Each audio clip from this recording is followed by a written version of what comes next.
Even in the world of darkness, small shimmers of light break through the gloom and doom.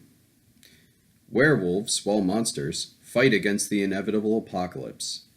Vampires fight against their very nature, trying to retain what little humanity they have left.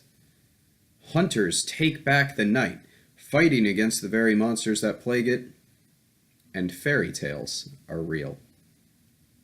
Today we're going to be talking about Changeling the Dreaming, part of White Wolf's original classic World of Darkness line. In Changeling, you play the part of, well, a changeling. You're someone who is a fairy spirit trapped in the body of a mortal. Changeling is part of the World of Darkness, but it's rightly criticized, I think, as being a little too lighthearted. But that depends on the troupe you're playing with. You see, in Changeling, there are so many ways that things can go wrong.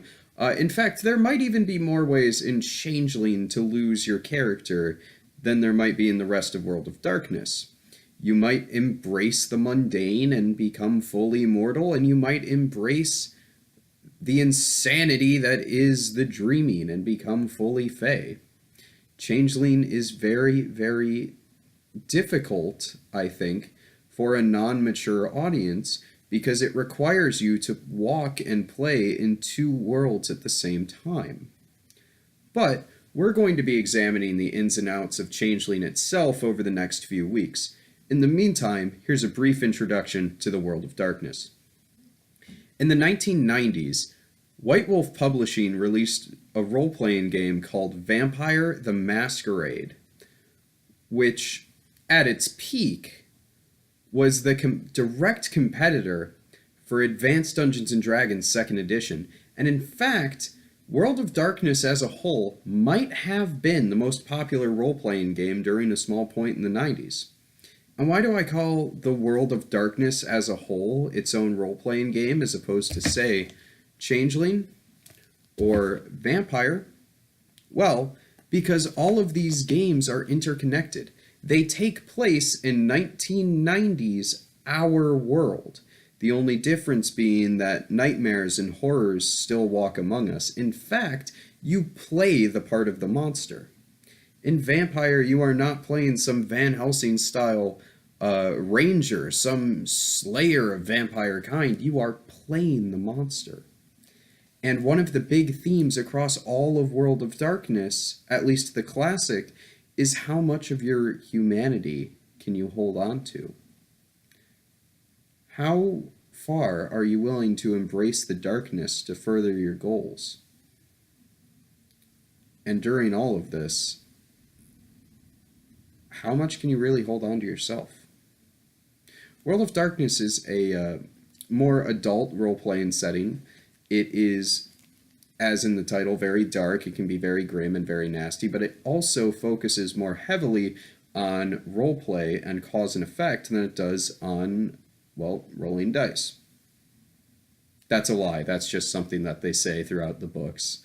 In reality, World of Darkness is not powered by merely the word of the players and the storyteller, as it's called.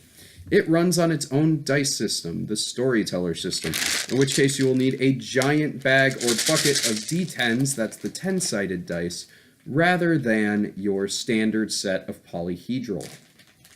You see, in the storyteller system, you have a number of ranks in your d10s, in your different skills, and you roll a number of d10s equal to that rank. The number of successes that you get determines how well you succeeded at your task. It's a system that's probably been done before and has definitely been replicated since, but my first introduction to it was World of Darkness. At any rate, Changeling was released somewhat in the middle of the World of Darkness line, and it is, as I mentioned earlier, a lighter take to the World of Darkness. But it also has its dark and serious moments, and it has more of a cult following, really, than any of the other World of Darkness games that were much more popular, such as Mage or werewolf, or of course vampire. And we're going to be taking a look at that over the next few weeks as we dive into Changeling the Dreaming.